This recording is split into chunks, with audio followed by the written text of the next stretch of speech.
আবৃত্তি করছি আমার লেখা কবিতা শীতল অন্ধকার। বড্ড ভয়ানক এ শীত,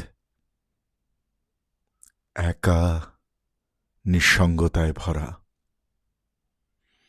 কুয়াশার দৈত্যরা সারা দিন আমায় ক্লান্ত করে। রাতগুলো আরো নির্মম, দীর্ঘ মলিনতার চাদরে ঘেরা। কাটতে চায় না। একা বসে ভাবি, যাদের জন্য এতটা করলাম, তারা কি তার মর্যাদা রাখল?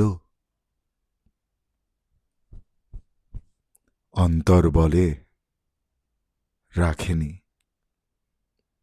ওরা তোকে একা করে দিয়ে ভালো আছে।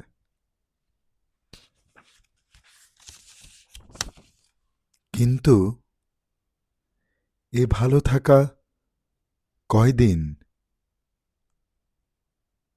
আমার এদিকে ভোর হয়ে আসছে,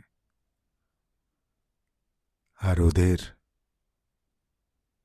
কালো অন্ধকার। এবার তো ওদের পালা। এই ছিল আমার কবিতা শীতল অন্ধকার। কেমন হয়েছে সবাই জানাবেন। টুকটাক লিখবার চেষ্টা করি। কেমন হয়েছে সবাই জানাবেন। আপনাদের মূল্যবান এবং সুন্দর মন্তব্য আমাকে এগিয়ে যেতে অনুপ্রাণিত করবে। ধন্যবাদ।